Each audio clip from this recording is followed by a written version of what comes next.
Let's get to work. Our next guest has a unique perspective on the American military and foreign policy. Former Defense Department spokesman for the Western Hemisphere, a retired Navy commander who now brings his expertise to the public forum and cuts through the babble. Let's welcome J.D. Gordon to MidPoint. J.D., thank you so much for being here today. Thank you, sir. Always glad to join you. Pleasure. Let's get right to it with Iran. The talks are going on one more day, but why is it that any logical person can look at what is happening here, go back over the last couple of years, and say that this is exactly what the Iranian government wanted, and they never came to the table thinking of one moment when they would cut a deal? You're right, Ed. You know, Iran wants a nuclear weapon. They want to dominate the region, if not the world. They've called us the great Satan for decades, Israel the little Satan, and this nuclear accord won't stop them from getting a nuclear weapon. It just delays it because it doesn't deal with warhead development. It doesn't deal with missile technology. It only deals with uranium enrichment. And as long as the Iranians can enrich uranium, they're going to get a nuclear weapon. It's just a matter of time. So this accord really isn't worth the paper it's written on. When we talk then about the enrichment, the American public still wants to know, because the feeling is that Iran still has work to do. If you were to go into the Iranian country today, JD, and I know that we're just guessing at this point, but if you were to look for enough material and what they're doing to enrich it right now to get ready for the bomb itself, how far along would we find them? Well, they probably could have enough material by 2 or 3 months from now. But the thing is, we just don't know, because there are about 30 nuclear sites in Iran. Not all of them are open for inspection. So how could you trust but verify if you can't even get into all the sites? So Secretary Kerry and President Obama have not been leveling with the American people. We can't trust but verify if we really don't know what's going on in the ground, underground in Iran. Look, you've seen a lot of people and you've been around a lot of negotiations in the past. There are those people who say that at this point, with what Iran is calling for, the simplest, the easiest, the most logical and strategic thing to do would be for the United States to stand up from the table, say thank you, and walk away. Is that the smartest thing to do? Yes, sir, I agree. You know, it's Munich 1938. It's peace in our time. We actually have the upper hand. The United States and Europe, we're stronger than Iran, much stronger. We should be insisting on tough sanctions and insisting on helping the opposition to get rid of this regime or change their behavior. But, J.D., do we really have the upper hand, though? Iranian leaders have even talked about recently wiping Israel off the map. After Israel, we're next. Do we really have the upper hand, though? Because, quite frankly, you've got other major governments around the world who tell us to go ahead and cut the deal. We can't figure out what is actually there. The Iranians say that they're not going to cut any sort of a deal at this point, and we're not going to go in there, like some people have suggested in the last week or so, and just bomb the nation of Iran. So do we really have an upper hand? It sounds like we are working from a position of weakness, no matter how you cut it. President Obama is working from a position of weakness, but our country is strong. We have a much stronger military than Iran, so does Europe, so does NATO. We have a much stronger economy.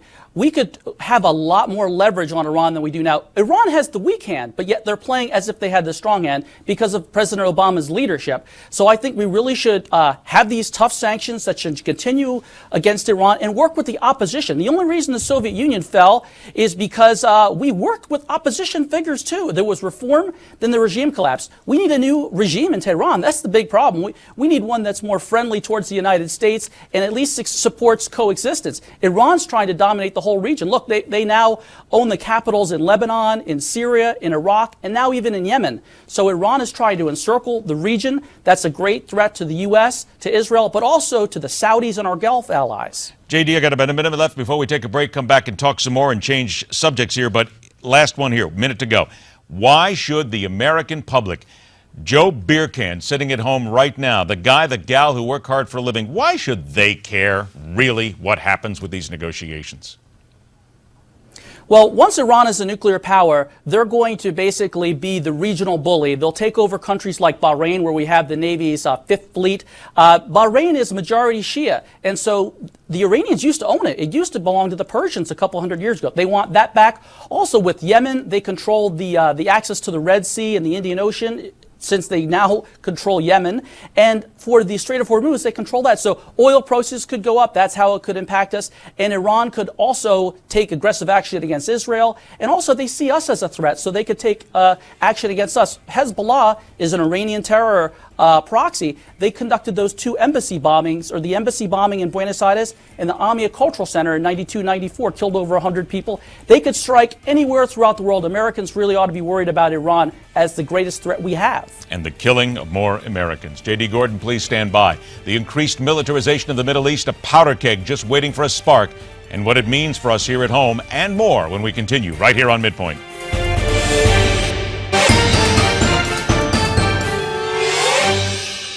So welcome back to MidPoint. Former Naval Commander, Defense Department spokesman, now a respected member of the press corps as a national security and foreign policy commentator, J.D. Gordon joins us.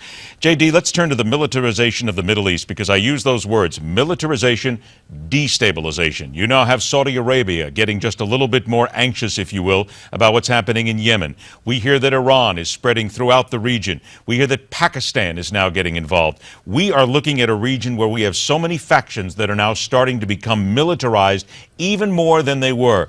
What good can come of all this? What is the real danger of getting more weapons, more anger into the hands of these governments and then waiting for them to explode?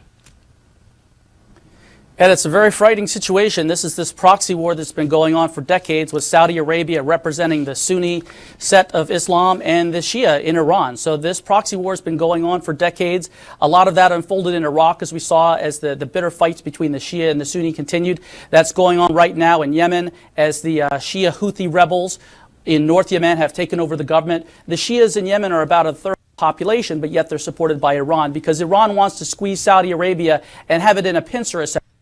A lot of Saudi's oil fields are in the east part of the country. If Iran had a nuclear weapon, they would make a move to take over Saudi Arabia, I believe. Then if this has been going on for decades, what makes it more likely that it would explode now? Is it, simply put, that Iran is getting its muscle up, if you will, and they're the ones that will create this and blow this up? Yes or no?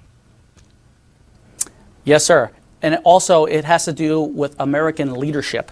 When there's a leadership vacuum, other powers will fill it. We've seen that throughout history. So Barack Obama has had a weak foreign policy. So world leaders don't really respect him. Our allies get nervous. But have we gone past that, Joe? And they think it's great. JD, let me ask, have we gone past that? Because, frankly, we hear that all the time from people, that it's leadership, leadership, leadership. We get it, but that's been going on for a long time. But have we now gone to the point where we've gone past it? Even if there was a solid leader, and that's going to be 2016, would it make any difference whatsoever, or are we so deep in this that we are now generationally stuck in what will be that war and the possibility of that nuclear conflagration? Well, you know, I think that we could have a great change in 2016. I think that we need to have a leader that's respected around the world. Remember, when President Reagan came to office, the Iranians let those hostages go. They had taken over our embassy in 1979 when Jimmy Carter was president. They held 52 Americans for 444 days. President Reagan comes to office, they let them go. So Iran needs to see we have a tough leader in the White House. President Obama is just not getting the job done. But it'll take time, won't it? We all know this. It'll take time. Even if the president, and when the president leaves, you're not just going to have an election and like that, all of a sudden everybody's going to give us respect. It's going to take time, right? Well, not necessarily. President Reagan got those hostages back right away. So I think if we have tough leadership coming out of the White House, it's going to make a big difference in how the world sees us, because we still have the strongest country in the world. We still have the strongest military. Yeah, it's getting weaker with $1 trillion in defense cuts, thanks to President Obama and some members of Congress. But we do have a fundamentally strong country. Yeah, it's getting weaker, but we can change the world with a good election in 2016. In your opinion, out of the people who are currently and thinking about running for president of the United States, is there anybody there that you think would strike fear into the hearts and respect into the hearts of our enemies? Yeah, I think a lot of them would. I can't get into talking about the specific candidates because I'm advising one, but I think a lot of our candidates would be very good to telegraph a very tough message to basically restore American leadership around the world. Okay, I got about 1:10 left. I understand that you can't talk. We'll continue to follow this story as well. Something else I wanted your opinion on today. The president has imposed sanctions on cybersecurity threats today, targeting sanctions against individuals or entities whose actions result to a threat to national security. Why was this necessary? Well, Well, because we're getting hacked continuously. I think that's a good move on the part of the president. That's one positive thing I can say that he's done. We just got attacked by the North Koreans for the Sony picture, apparently. When I was at the Pentagon, we were getting attacked continuously by the Chinese, the North Koreans, even the Russians. And Iran has a cyber capability, too. So we've got to go after these people overseas that are attacking the U.S. military and our industry and our corporations, including the folks in Hollywood. So I think it's a good move on his part to go after these people. According to the report, the focus will be on cyber threats from overseas. However, and you just talked about it, the fact that you've been places before where you've seen these hacks, we realize a lot of it comes from China. But what about here in our own country? How worried should we be about that? Well, we should be worried, too, because we have a free and open society, so we could have people right here creating chaos as well. So we have to be very vigilant about the domestic threats as well. Very briefly, 20 seconds here or so, the president is going to go after climate change at a UN deal right now with basically what amounts to an order from him to push things forward. You still have to have Congress involved in this, so he's still sort of overplaying his hand, isn't he? He is. You know, he's cut out Congress whenever he can. It's unfortunate because climate change, unfortunately, though it's an important issue, basically it's code for attacking U.S. industry because he's not going to be able to force China or India to do anything, but he can hurt the U.S. companies through the EPA. Unfortunately, that's what he's doing. Wide-ranging discussion. Everything is going to need follow-up. J.D. Gordon, always a pleasure. Thank you so much for joining us. Thanks, Ed. All right, take care. 45 years ago, advertising for a widely used product was banned from American airwaves. It was a president who took the action. But in a sense, we're almost right back to square one. That's next, right here on MidPoint.